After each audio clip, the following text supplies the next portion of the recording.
Bonjour à tous. Le drame commence avec la fille Myung, qui arrangeait ses vêtements et parlait avec son ami au téléphone. Et soudain, Myung entend la voix du propriétaire de la maison puis va la voir, mais elle se dispute avec elle. Et lui demande de payer le loyer ou elle la expulsera de l'appartement. Myung est une orpheline qui n'a pas d'argent et dit au propriétaire de la maison qu'elle paiera bientôt son loyer. Dans la scène suivante, la petite fille Nojin jouait avec ses amis, qui se moquaient d'elle parce qu'elle est orpheline et sans père. Et au bout d'un moment, sa sœur Myung apparaît et entend les filles se moquer de sa petite sœur. Puis elle s'énerve et s'en va. Après cela, Myung se rend au travail et parle avec son collègue nommé Kocha. Un jour, Nojin revient de l'école mais se tient devant un restaurant. Et regarde la fille manger avec son père et il est clair que Nojin était contrarié parce qu'il n'y a pas de père avec elle comme les autres filles. Quelques instants plus tard, le propriétaire du restaurant sort pour parler à Nojin. Et la gronde de se tenir devant son restaurant. Nojin lui répond en lui disant qu'elle est orpheline. Et pendant ce temps, une personne nommée Tochan apparaît. Et entend les paroles de Nojin et est agacée par les actions du propriétaire du restaurant et dit à l'enfant à manger tout ce qu'elle veut. Et une fois qu'elle a fini de manger, Nojin rentre chez elle et retrouve sa sœur, qui s'inquiétait pour elle parce qu'elle était en retard. Nojin dit à Myung qu'elle aimerait avoir un père avec elle et lui demande si elle a aussi le même sentiment. Myung répond en disant qu'elle a aussi besoin d'un père mais qu'elle est heureuse d'avoir sa petite sœur avec elle. Un jour, Myung était au travail et soudain, Tochan arrive sur son lieu de travail et lui dit qu'il aimerait qu'elle et sa sœur soient ses enfants. Myung est très surprise car elle ne sait pas qui est Tochan, qui lui explique qu'il a rencontré sa petite sœur au restaurant et l'a invitée à manger avec lui. Mais il a remarqué qu'elle ne mangeait pas. Puis lui a demandé pourquoi elle se tenait devant le restaurant. Nojin lui a dit qu'elle ne se tenait pas devant le restaurant parce qu'elle avait faim, mais elle regardait une fille assise avec son père. Tochan lui a demandé si elle aimerait avoir un père. Nojin a répondu en disant que son souhait de vie est d'avoir un père qu'un père protège et prend soin d'elle. Après avoir expliqué, Tochan dit à Myung qu'il a arrangé le contrat parce qu'il aimerait être père lui-même. Mais Myung refuse de devenir sa fille parce que les gens diront du mal d'elle parce que Tochan n'a que 5 ans de plus qu'elle. Tochan répond en disant qu'il connaît sa situation financière et qu'elle a besoin d'une maison pour vivre. Et commence à expliquer pourquoi il veut devenir son père. Où il lui dit que sa grand-mère est décédée il y a 1 mois. Mais elle a écrit dans son testament que l'héritage devrait être reçu par le petit-fils qui a donné naissance à une ou plusieurs filles. Et la validité du testament n'expire que 2 mois après la mort de elle lui dit qu'il est impossible d'approuver sa demande.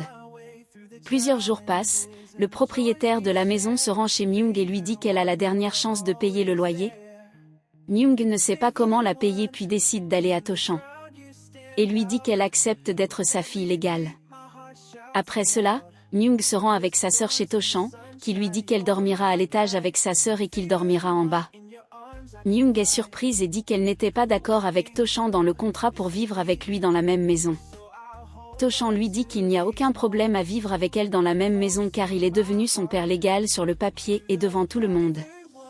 Une semaine plus tard, Nojin est allée à l'école et elle est heureuse parce qu'elle a un père comme le reste de ses camarades de classe. Et à la maison, nous voyons Myung se battre avec Tochan parce qu'elle aimerait faire ce qu'elle veut sans son ingérence, puis les deux commencent à écrire des choses qu'ils n'aiment pas faire et s'accordent sur certaines règles à ne pas dépasser. Un jour, l'oncle de Tochan arrive à la maison et trouve Myung devant lui puis demande à Tochan pourquoi elle est là. Tochan ne voulait pas ruiner son plan et il a donc dû mentir en disant que Myung n'est que la femme de ménage. L'oncle de Tochan quitte la maison et ordonne à son assistant de surveiller les mouvements de Tochan et de l'informer de tout ce qui se passe avec lui. Nous retournons à Tochan qui s'excusait auprès de Myung d'avoir dit qu'elle n'était qu'une femme de ménage.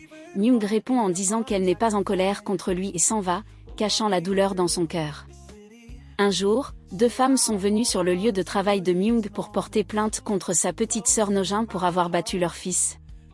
L'une des femmes dit à Myung qu'elle va se présenter à la police et se moque d'elle parce qu'elle ne pouvait pas bien élever sa sœur.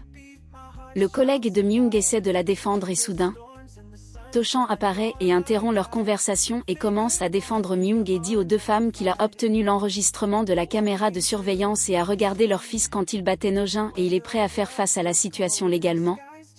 Mais les deux femmes s'excusent auprès de lui et disent que les enfants se disputent toujours les uns avec les autres et c'est normal. To-chan refuse de s'excuser auprès des deux femmes et leur demande de s'excuser auprès de Myung, qui était heureuse que To-chan l'ait défendue. Myung rentre chez elle et trouve To-chan devant elle qui était censé être au travail mais a changé ses horaires de travail. Et lui demande de marcher avec lui dehors. Les deux sortent ensemble et achètent des jouets pour No-jin, puis les deux s'assoient ensemble. Et To-chan parle à Myung de lui-même, où il dit qu'il est orphelin comme elle, mais qu'il vivait avec sa grand-mère. Et nous remarquons à travers la scène que Myung a commencé à être attirée et à admirer To-chan. Mais elle essaie de cacher ses sentiments. Le lendemain, le directeur de l'école appelle To-chan et lui demande si le père de l'élève No-jin, puis lui demande de venir à l'école pour résoudre les problèmes de sa fille. To-chan va à l'école et règle tous les problèmes de No-jin, puis lui achète des jouets et de retour à la maison, Myung interroge sa sœur sur la personne qui a acheté les jouets. Et pendant ce temps, l'assistant de l'oncle de To-chan surveillait Myung et a entendu la réponse de sa petite sœur sur la personne qui a acheté les jouets. Et a découvert que c'était To-chan. Un jour, To-chan parlait avec son assistant qui lui dit qu'il voit qu'il est devenu heureux ces derniers temps. Crie dessus, To-chan et sa nouvelle petite amie. Myung a l'air nerveux et Kosha lui dit qu'elle devrait annuler le contrat entre elle et To-chan et aller vivre avec sa mère. Et soudain, To-chan apparaît et dit à Myung qu'il l'a beaucoup appelé et elle ne le rappelle pas mais Myung reste silencieux. Kosha intervient et demande à To-chan de rester à l'écart de Myung car il ne l'utilise que pour ses intérêts personnels. To-chan répond en disant qu'il va annuler le contrat et demande à Myung de vivre chez lui avec lui car il l'aime et s'en va. Kosha dit à Myung qu'il est amoureux d'elle depuis 7 ans, mais il n'a pas trouvé l'occasion d'admettre ses sentiments pour elle. Myung répond en disant qu'elle l'aime comme son amie et qu'il est impossible d'oublier son aide après la mort de son père et apprécie ses sentiments. Mais elle aime quelqu'un d'autre. Et veut terminer le reste de sa vie avec lui. Puis elle se rend chez To-chan et lui demande de ne pas annuler le contrat afin qu'il puisse obtenir l'héritage de sa grand-mère. Après cela, To-chan récupère l'héritage et retrouve sur son chemin son oncle qui lui dit qu'il n'est qu'un imposteur car il est venu au tribunal avec un enfant qui n'est pas sa fille. To-chan lui répond en disant que le testament ne précise pas la légitimité de l'enfant ou qu'il est réel. Et dit aussi qu'il ne sera pas autorisé à recevoir l'héritage. L'oncle de To-chan lui dit que c'est lui qui l'a élevé afin d'obtenir de la sympathie de sa part. Mais To-chan lui dit qu'il ne se souvient pas d'un jour où il l'a bien traité et que seule sa grand-mère se souciait de lui. Après cela, To-chan se rend chez les camarades de classe de No-jin et les invite à un voyage de camping en présence des parents des enfants. Et il semble que No-jin était heureuse d'avoir un père.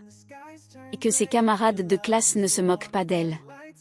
To-chan rentre chez lui et dit à Myung qu'il a annulé l'ancien contrat et lui en offre un nouveau contrat. Et quand Myung ouvre l'enveloppe, elle trouve à l'intérieur une lettre disant qu'il l'aime et lui propose de l'épouser. Myung était très heureuse et lui dit qu'elle l'aime aussi et est prête à vivre avec lui toute sa vie jusqu'à la mort.